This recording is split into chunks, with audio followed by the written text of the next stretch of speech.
Once upon a time, in the northern part of India, by the banks of the river Ganga, or Ganges as many call it, was a tall mango tree. Ah, these mangoes, as they would ripen up during summer, the fragrance, the smell, it would just be in the entire forest. Amazing smell, and they used to look golden yellow, and when the sun's rays fall on these mangoes, it shone like gold. But in the same mango tree, there lived a tribe of monkeys. Lots and lots of monkeys. They were ruled by a very kind and just king called Kapi. Yes, his name was Kapi. Kapi was respected by all, and all the monkeys really loved and adored him. But Kapi had just one rule for all his tribe. He said, never allow a mango to drop into the river. One of the monkeys said, why? Why shouldn't we? Because this river flows to the kingdom of Benares, far, far away. And if the mango falls, it will be carried by the river there, and the humans will come to know that we live in this mango tree, and they will come and take the mangoes, and we will have to let go of our dear home. Would you like that? No. We don't want to let go of our home. Correct? So, we will not allow any mango to drop into the river. Good. And that's how all the mangoes were safe in this nice mango tree, and the tribe of Kapi lived happily. But like in every story, there is one person who did not agree with this, and that was Korangu. Korangu was his name, and he was evil. He did not really like Kapi, and he wondered why should Kapi get all the love and adoration. So he waited. Now incidentally, Korangu means monkey in my language, my mother tongue, Tamil, South India.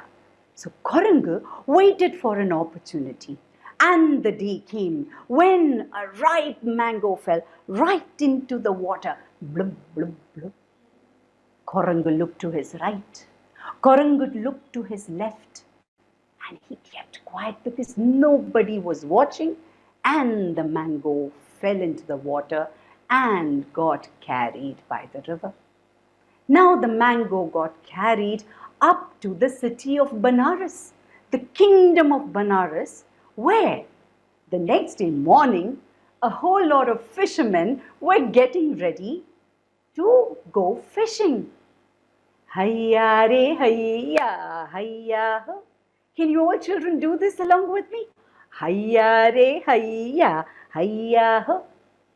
Hayya re hayya, hayya ho. Come on, you fishermen, dawn has just broken. Hayya re hayya, hayya ho. Come on, you fishermen, dawn has just broken. Pull out your fishing nets, pick up your rowing oars. River waters call out to you. River waters call out to you. Hayya re hayya, hayya ho. Again, hayya re hayya, hayya ho. As the fishermen got ready, they took all their fishing nets, their rowing oars, and off they went. Right in the middle of the river, they cast their fishing net, and the nets fell, and they waited. And after some time, they started pulling out the nets. Would you like to pull out the net for me, please? Yeah, pull out, pull out. Oh, wait. Along with the fishes, there it was, a nice and ripe mango, a fruit.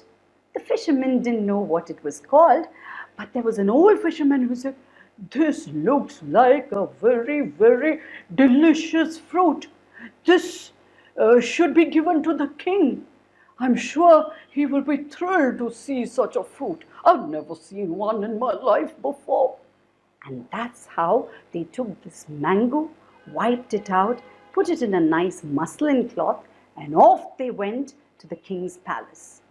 The king was talking to his ministers, and suddenly this fisherman came, and the king said, "Yes." And the fisherman said, "Oh king, look what we've got for you." "What is it?" And as they opened the muslin cloth, there it was, the ripe mango, and the smell permeated the every single part of the palace, and everybody watched. The king said, "Call the royal taster," because that was the protocol. The king could not taste anything till the royal taster had tasted it. So the royal taster came with a knife, and he took a slice of the mango and he put it in his mouth. And the king said, "Yes, so what is the verdict? How is it?" "Exquisite." "Really?" And the king took the remaining part of the fruit and he put it in his mouth, and he was so juicy, so sweet. "Oh, it's really so tasty." And just then an old minister came and said, "O king, this is called mango, the king of all fruits." And now that the king had tasted mango, he wanted more. He said, "We have to go and find out where the tree is, and we need more mangoes. So tomorrow morning, we will set out to find that tree." The next day morning, all of the king's soldiers and the king himself, they set out. Hayya re hayya, hayya ho. Hayya re hayya, hayya ho. And as they went, it was noon and afternoon, and suddenly, as the sun was setting, the king said, "There it is, on the banks of the river. There it is, lots of mangoes. Park your boats here. We need to camp here. It's too late. We can't go back. Let's gather all the mangoes." And the soldiers did just that. They set up a camp and they started gathering all the mangoes. And all this noise, the commotion, was being watched by King Kapi. And he felt really sad. This is exactly what I was fearing. Somebody had let the mango drop, and the humans have found our home. What do I do? He went to the oldest monkey, Vayu, and he said, "What do I do?" Vayu said, "Don't worry, there's no time to lose, but..." There was a banyan tree next to their tree. He said, "Go, take the longest vine, tie it to your waist, and jump right across." There was a rose apple tree, the jambu tree. He said, "Go, take the strongest branch and tie the other end of the vine and make a bridge, and I will send all the monkeys one by one." And he said, "All right, I trust you. Yes, I think that's the only thing we can do." So quickly, Kapi went, took the longest one, tied it to his waist, and jumped, jumped, jumped, and held on to the strongest branch of the jambu tree, the rose apple tree. But he felt a tug. He could go no further. So he was the last bridge, the last connection in the bridge. And he gestured to Vayu, saying, "Send the monkeys." Now Vayu was waking up the monkeys, and the monkeys were very, very irritated. Why was Vayu waking them up? And they started doing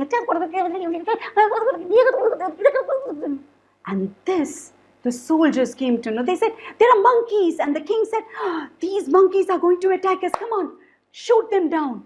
And as the soldiers started shooting them, one of it even grazed a young monkey called Maruti, but they didn't stop. They all started going, walking on the bridge. And they had to stamp King Kapi. They said, "How do we stamp our own king?" And Kapi said, "No time to argue, just jump and go to the other side." All of them started doing. As they started doing it, the king was witnessing. The king of Banaras said, "Stop, He told the soldiers, "Can you see that? This is no ordinary monkey. Put down your bows and arrows and see what a leader he is. Look at the way he's rescuing his tribe." And then it was the time for Koranga to stamp on Kapi to go to the other side. And what did Koranga do? He stamped so hard that Kapi went right into the river. And everybody said, "Oh, King Kapi!" But the king of Banaras told the soldiers, "Come on, pull out the wine, pull out the wine." And they pulled him out and nursed him back to health for 2 full days, by which time all the monkeys had gathered around and just wanted King Kapi to come back to life, and he did. And as he opened his eyes, the king of Banaras said, "What a leader! What a lesson I've learned from you. I make you a promise. I make you a promise that no one will ever come to know of your home, the mango tree. We will go back. Nobody, I promise you." And King Kapi was so happy. And Koranga came all heads down, but everybody wanted to banish him. But King Kapi said, "No, he's learnt his lesson. So let Koranga also be a part of tribe." And King of Banaras went away to Banaras, and King Kapi ruled his tribe for many, many years. Hayya re hayya, hayya ho. Hayya re hayya, hayya ho. So this was the story called The Monkey King from this beautiful book. It is a folk tale retold by Shobha Vishwanath and beautifully illustrated in this book by Uma Krishnaswamy, and it is published by Karadi Tales. I'd like to acknowledge the book and the story. Thank you.